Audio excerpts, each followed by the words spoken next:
Hey, welcome to Tech You Should Know from Commando.com. Kim has graciously given us this platform to introduce you to the Tech Refresh podcast, which is kind of the news of the week. And before we get started, we'd really appreciate it if you do a search for Komando on your podcast player and subscribe to the Tech Refresh podcast so you get these delivered to you every single week. We know you're going to love it. Once again, you can find the Tech Refresh podcast when you do a search on your podcast player for Komando. It should pop up wherever you're looking. And on the Tech Refresh podcast, we scour the internet to feature just the right digital news, gadgets, and stories to keep you up to date. Our promise is that if you give us 30 minutes, we will make sure that you are in the know and the go-to digital source for your friends and family. After an exhaustive nationwide search to find just the right digitally savvy host, they find the game up, and you got me. I'm Mike James, along with our distinguished panel of experts, starting with the legendary Commando content queen, Ali Seligman. Welcome. Hi, Mike. Legendary. I'm going to add that to my resume. That you got it. News director is Ben Bradley for Commando.com. No legendary for me? No. Oh, come on. No legendary. Not quite there yet. And we have the podcast Princess Cassidy Taylor with us. Hi, Mike. So we have a ton of stuff to get to every week. It seems we get more and more. We're going to give you the scam of the week, a quick tip, this week's deep dive into notifications, plus brand new or not true. And the Tech Refresh podcast gets started right now with the news of the week. And here's Ali. Netflix is testing out a traditional TV channel. Yes, really. So right now, it's a limited trial in France where Netflix says that there are tons of viewers there who prefer traditional TV, more of the channel surfing crowd. So it's called Netflix Direct. It is available to Netflix. It's called Netflix Direct, and it's available to Netflix streaming subscribers. And it plays content from the existing library like a regular TV channel. So instead of watching what you want when you want, you tune into the Netflix channel and see what's on. Now, Netflix says that this is a way to show people new content, maybe give them a little bit of a break if you're just sick of choosing what you want to watch. And I could see that being good for some people. Some of us do have that kind of what's next. So we'll see if this actually makes its way to the US. This isn't the first time Netflix has tested out an alternative to just the standard streaming. They had a shuffle button in August that let users randomly scroll through recommended viewing options. I don't know how many people actually like that one, so we'll see if a TV channel works any better. Would any of you try that? Do you think you'd care? It sounds to me like it'll lead to groundbreaking things like DVD by mail. Yes, it's just another button that you can push that will get more eyes on more screens, right? Absolutely. Ben, you've got news on data breaches. I do. So, they're commonplace, which is why you don't hear about them as often as you probably used to, except for the big ones. Take Prestige Software. You might not know the name, but it's a hotel reservation platform that works with Expedia, Booking.com, Hotels.com, and other travel sites. Well, security researchers just discovered a misconfigured cloud storage bucket, just open and unlocked, containing data from millions of hotel guests from around the world, dating back about 7 years. I'm talking names, email, phone numbers, reservation details, and credit card numbers, expiration dates, and the 3-digit CVV on the back. For Prestige, that was a careless oversight, and we don't know if any bad actors ever accessed the data. But we do know hackers were involved in another case involving Luxottica. That's the biggest eye care company in the world. They own brands like Ray-Ban and Oakley. Anyway, they have an appointment scheduling application that's used by companies like LensCrafters and Pearl Vision, Target Optical. Well, in what Luxottica calls a security incident, hackers made off with names, contact info, health insurance policy numbers, conditions, prescriptions, and again, in some cases, credit card and social security numbers. Check out Commando.com. We've got info on both of the data leak and this data breach, and we include ways to check to see if your information was involved and other steps you can take to make sure your identity is protected. Yeah, again, just might as well just assume that your information is out there somewhere on the web, every credit card you have. So you have to be diligent about watching what's going on. Cassidy, Virgin Hyperloop. Oh, I saw this. This is so cool. Go ahead. So the Virgin Hyperloop gave the first test ride on its test track last weekend in Las Vegas, but it will be years before the public can potentially take a high-speed ride on the Hyperloop. So the Hyperloop is an unproven transportation system in which people in a vehicle in a vacuum tube at speeds as high as 600 miles per hour are just shot through this tube, basically, and it's like this new way of transportation. And it's kind of used the same like levitation technology in Japan and Germany. And so magnetic levitation has been around for a while, since about the 1970s. But this was the first time they were able to put actual live humans in the test tube, and it only went 100 miles per hour at its top speed because the track is so short. So womp womp, yes. And we are expecting the Virgin Hyperloop CEO believes that the company's Hyperloop system will be certified in about 2025 or 2026, and that we could see the Hyperloop projects before the decade ends.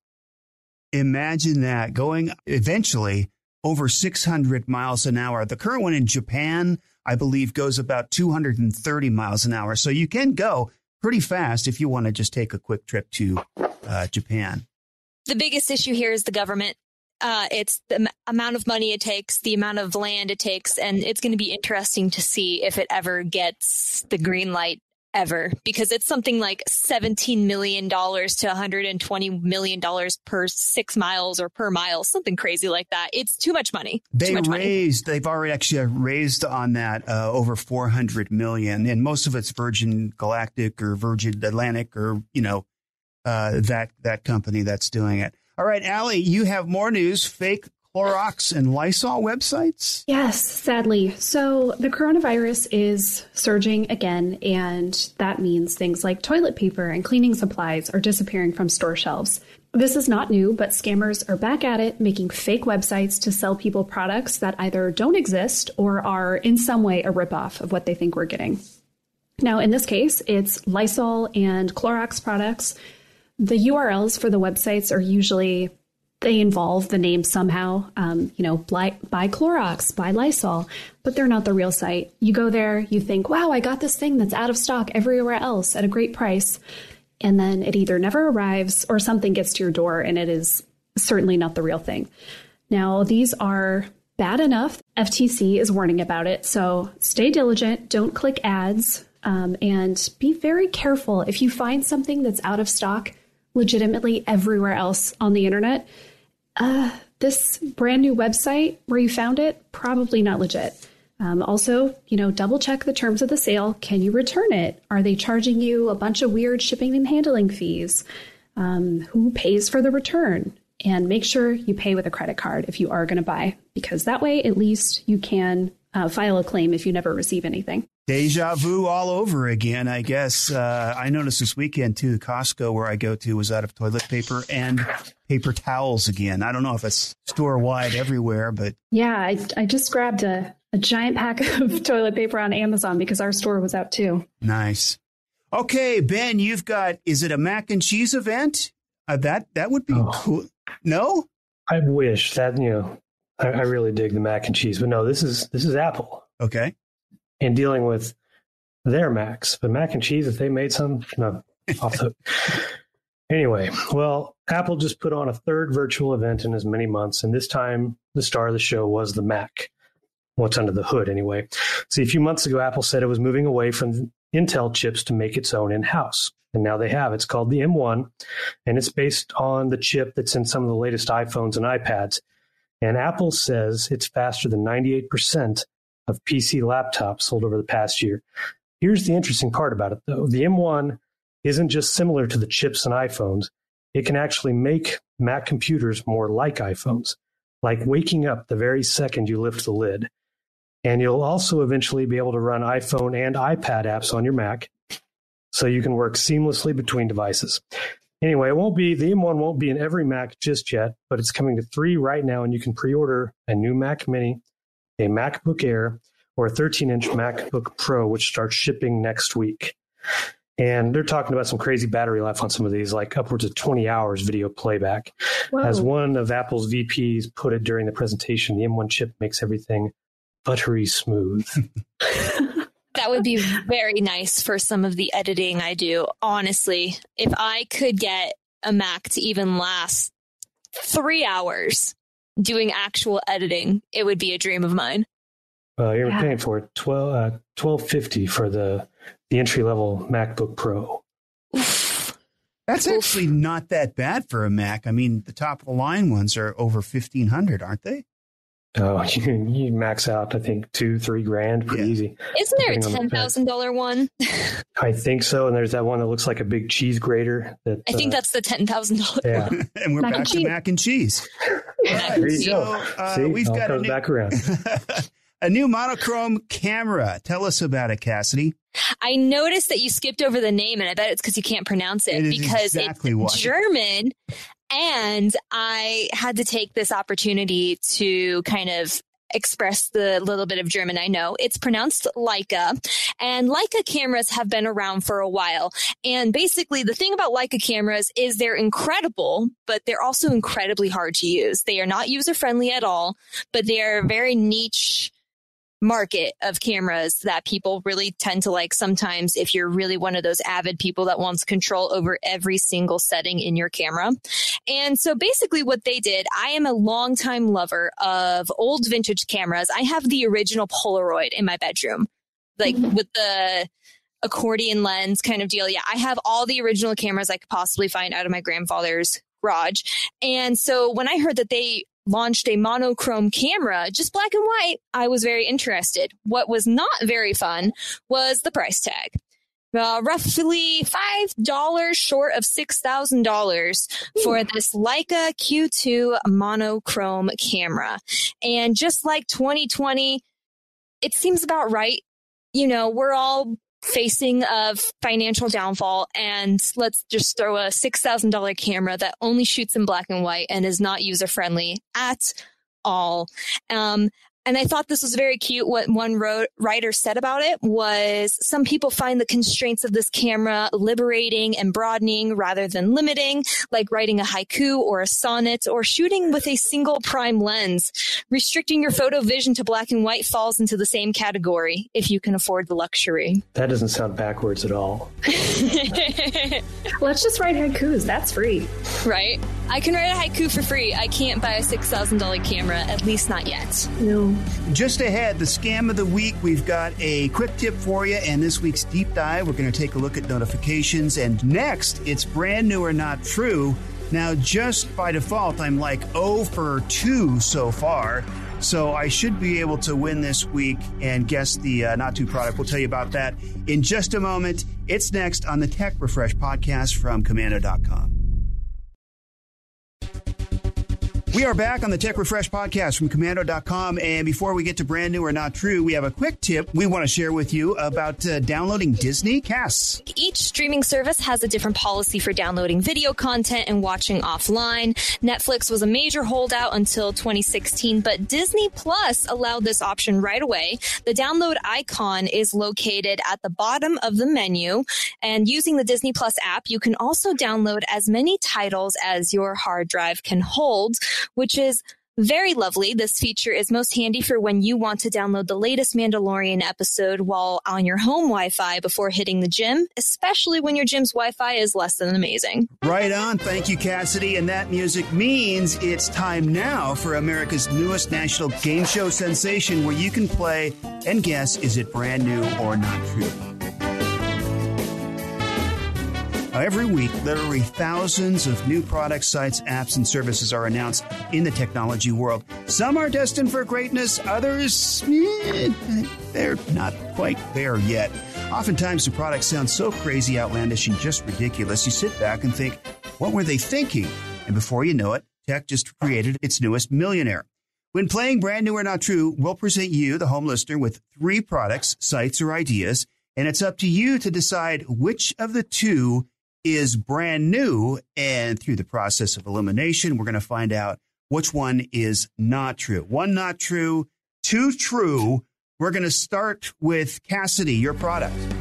Well, hello, Mike. My product might be one of my favorites for going out when the world opens up again. Remember the good old days when you could just hitch a ride by just sticking out your thumb? Well, the popular ride-sharing company Lyft wants to make hailing a ride-share both manned and autonomous just that easy again with the Mono. Now, the Mono is a hand-worn device that straps around your wrist and thumb and uses accelerometers and gyroscope sensors to track whenever you make the signature hitchhiker's thumb gesture.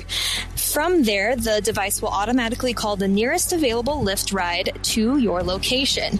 It also comes in Lyft's signature magenta coloring, and the device was in beta test in cities like New York, Washington, D.C., Philadelphia before the pandemic, and works by connecting to your phone's cell service. Lyft is looking at including the device as part of a monthly subscription for those who use the ride-sharing app the most. Ben, your product. Picture a time when we used to be out in public more often. There were crowds. Well, maybe you've been in those situations in the past where you've had to make or take a private call with other people around. Well, you don't want them hearing your conversation, and that's why you need the Hush Me voice mask. It's a mostly plastic gadget, goes around the back of your neck, and it comes around to lock over your entire mouth. With cushioning, of course. Well, that way no one can read your lips, and with the added bonus of passive voice muffling technology, no one closer than 3 feet can even make out what you're saying. So make it even harder for others to hear by masking your voice with built-in sounds like rain, or take it up a notch with Darth Vader's breathing. The Hush Me can also be used to listen to music, and in that mode, you don't have to close it around your mouth, but if you do, just think about all those songs you can sing along to and no one would even know. It pairs to your smartphone via Bluetooth and has a 10-hour battery life. You can pre-order it right now for just under $200. Okay, $200 for the Hush Me voice mask. Got it. Allie. Well, first, the Hush Me sounds like the cone of silence from Get Smart. I'm really into that. All right, I have another product this week that we're all going to want, and it is the Moby Brewer. It's a fully automatic portable coffee maker and travel mug in one that brews your coffee on the go. So you can have the perfect cup of coffee no matter where you are, like driving to work or camping in the woods. Here's how it works. You open up the top, you pour in up to 9 ounces of water, and then you add coffee grounds or a K-cup. You close the lid, you plug it in either through a car adapter, a wall adapter, or AAA batteries, and push the button and start brewing. Once it's done, you don't have to do anything special. You just open up the drinking lid on top, and you have a perfect cup of coffee. You can use any temperature water. Keep in mind, if you're going to use batteries, you need hot water for it. But for the wall or the car adapter, even cold water is fine. You can even plug it into an external lithium-ion battery pack. So that's where, the camping example comes in. So if you use boiling water, you can have fresh coffee in about a minute. If you use room temperature water, give it around 10 minutes. And somewhere in between, warm water, it'll be about 6. And the Moby Brewer is $49. Wow. As always, a lot of them writing this $49 for the Moby Brewer. I think we got them this time. I think you got some great products. You guys come up with great products. So the 3 are the Mono. It's a wrist and thumb gadget if you want to hitchhike or catch a quick ride. Was that from Lyft, did you say, Cass? From Lyft. Yeah. In the magenta color. Lyft in the magenta. Oh, you even got the magenta color. We've got the Hush Me Vox mask. That's from Ben. And the Moby Brewer coffee on the go for $49 from Allie. All right. So here's, Allie, the Moby Brewer, I am thinking that how could anybody live without one of those? That seems like a pretty good product. Us who love our coffee would be like, this would be a great gift. And $49 is pretty inexpensive. I would say that one is probably the truest one of all 3. Ben, the Hush Me voice mask, even though it sounds outlandish, this is something that people, I think, would maybe use, maybe need at some point. And it seems realistic. Like, yeah, I could see a product like that. And $200 is a little bit expensive. I mean, basically, you're just doing a Bluetooth to your phone that you're holding, and then you have noise canceling technology to be able to listen and have people understand what you're saying. So I do believe in the Hushby Voice Max. So last but not least, the hitchhiker thing from Lyft. You know what? That seems like a pretty real product too. But I'm not really sure somebody with at half a brain at Lyft might at some point, if that came up, go, no, nobody's going to use this. It's ridiculous. Don't spend a lot of money. And so I'm going to go with the mono wrist and thumb hitchhiker from Lyft. Final answer? That is my final answer. Insert celebration music here. He did it. Though I will tell you, the website that I got the idea from had a full promo video for it. Yeah. And they went, this is kind of dumb. No, they made an SNL skit. Ben, tell us more about the Hushby Voice Max. It looks weird. I mean, seriously, it straight up locks around your mouth. And you're going to be sitting next to somebody making Darth Vader noises with that thing while you're trying not to draw attention to who you're talking to. I mean, okay, they're real. If you could just wear that in meetings, you could be like talking to somebody and, at least get something done. Yeah, get called into HR.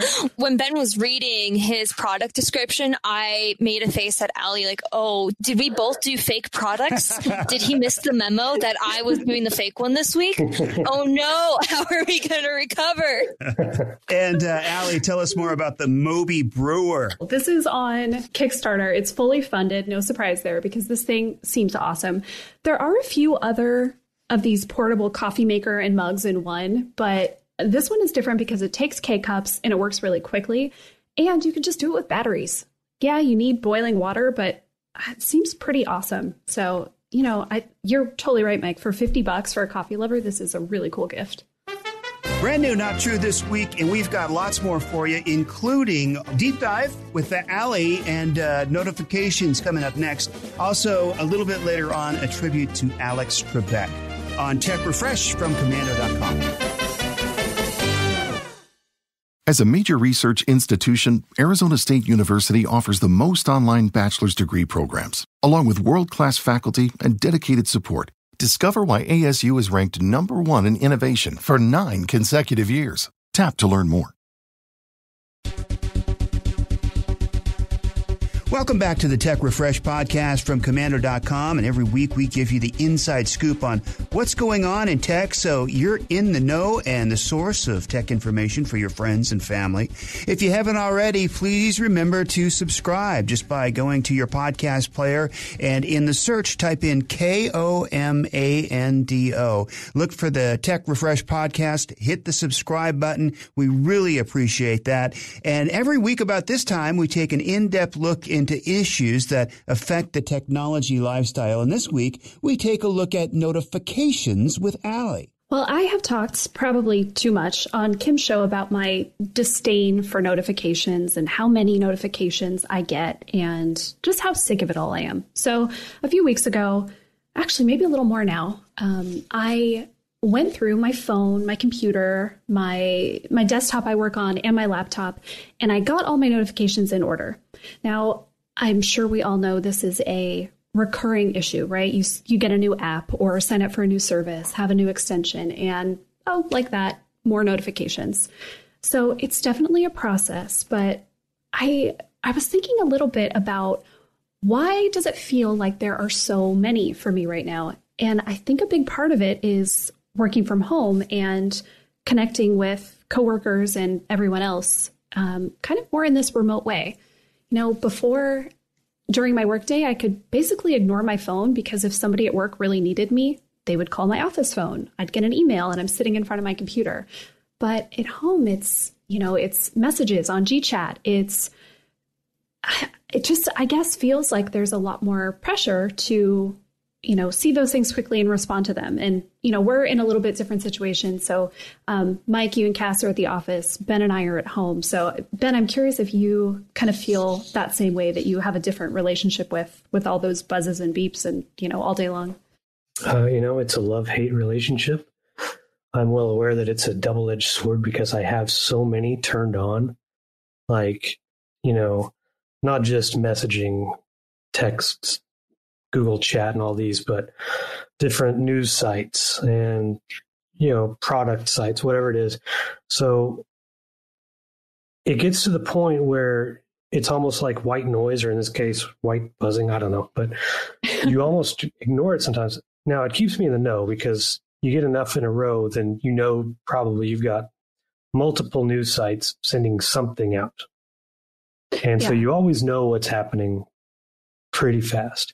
At the same time, there's never a moment of peace, Yeah, depending on the numbers you look at, it's, the average is like 45 to 65 notifications that we get every single day. Or every 20 minutes. Yeah, I was going to say you're probably at the higher end. I'm probably at the low end of that. Well, it's one of those things. I, at the very least, need to turn off email notifications. You know how many emails, we get at work, not to mention the stuff that you get to your own personal accounts.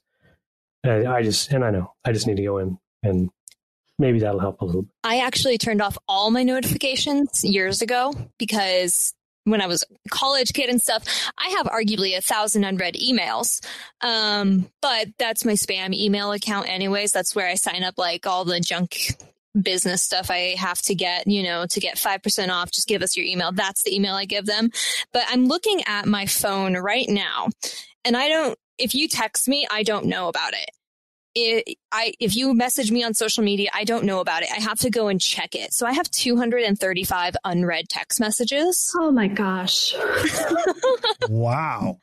I'm staring at it. My heart rate just spiked hearing that. And you just got a buzz. And I got a notification on my Fitbit. Yeah, great. What's funny is it like completely does not faze me at all. I ignore everyone all the time. And I've kind of set myself up as that person that if you need me, you have to drive to my house and come knock on my door and get me. Or you have to call my mother and my mother will get in contact with me. That is pretty much, I've branded myself that way for years. And it's worked pretty much. And I'm also the worst at saving your contact information. And since I don't answer strange phone calls, seriously, I think Mike has called me before where I didn't have his number saved and I hung up on him. Yeah, it sounds like we're kind of the ends of the spectrum. Cass, you ignore everything. I try to, only get notifications I really care about. Ben, I think you just kind of get it all. Drown in the notifications. Yes. This is something Ben probably couldn't do, but about 3 or 4 years ago, no, it's been longer than that. It's been over 5 years. I took my work email off my phone, and I still have it at my desk at home, but it's not on my phone just for this reason. And I used to have Mondays off, so I would get a lot of work emails on Monday where they would expect me there, but I was working Saturday, so I had Mondays off. Anyway, the other thing about notifications that really, really bothers me is I have, I don't know how many, probably a little over 100 apps on my phone.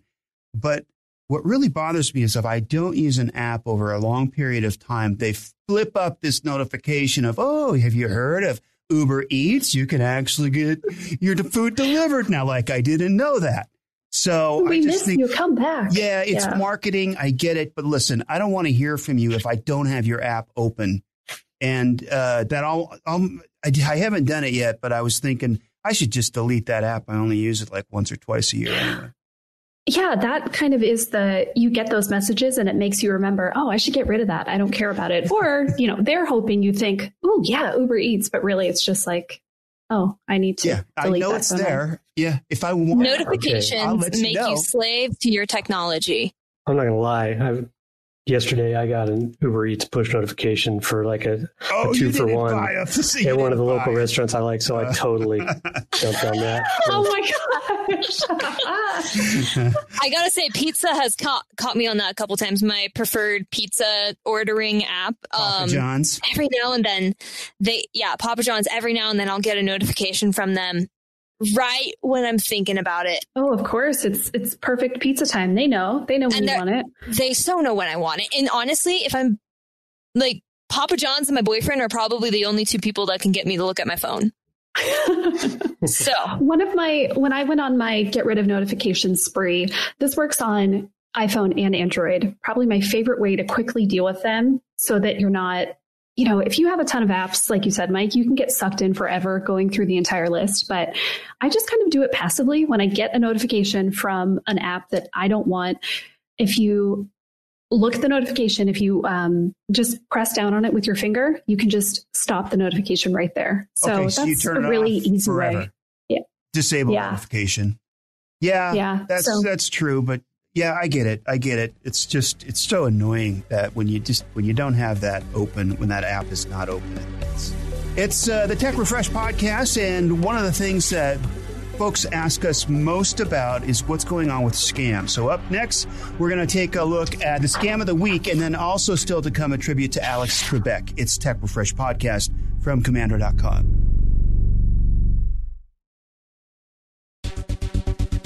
Welcome back to the Tech Refresh podcast from Commando.com. Just ahead, a tribute to Alex Trebek, and Ben has our scam of the week. I'm going to call this a scam of the week, but really, unemployment fraud has been one of the biggest scams of the past several months. So since March, millions of Americans have found themselves out of a job. Well, scammers know this. So they've got these guys creating claims using your personal information, whether you're still working or not. Details like birthdays, social security numbers, sensitive data that can be found online or through data breaches that you've been involved in the past. Just run a web search and you'll see cases happening all over the country. And it's so bad that the FBI issued a warning about the spike back in July. And seriously, these are sophisticated operations, often based overseas, and it's been successful. So much so that these cyber criminals have already gotten away with billions of dollars in federal pandemic unemployment funds. So you need to watch out for messages regarding unemployment forms and benefits, especially when you haven't applied, along with unusual fees from government agencies, suspicious banking transactions, things like that. Kim was on the air earlier this week on a local radio station in Bloomington, Illinois, and she was helping a listener who's been a victim of unemployment fraud. Well, she didn't know someone had filed a claim in her name, but her boss did, who received a letter about the request. And I imagine that was a little awkward. Anyway, find out everything we know about this huge spike in unemployment fraud at Commando.com, including all the red flags and all the tells to look for. Awesome, Ben. Thank you for that. And we want to pay tribute to the great Alex Trebek Cassidy. Well, it's a sad week for geeks as our shining star Alex Trebek passed away. The longtime Jeopardy host will still be seen on TV for a while as he recorded his last episode roughly 3 weeks ago. And in honor of the man that stumped me year after year, all throughout college, all throughout my childhood, seriously, this man was on my TV all the time. I would like to end this Tech Refresh with a little bit of Tech Jeopardy. So we're going to mix it up a little bit, and I would like you to we can see each other, so just raise your hand if you think you have the answer to this question. The name of this colorful wireless headset technology refers to a tech trade association founded in 1998. Colorful as in Bluetooth? Colorful as in Bluetooth. That is the correct answer, Ben. Oh, but you didn't say it what right. What is Bluetooth? Yes, Allie. Yes, there we go. Oh, come on. I do have Stick to the rules, man.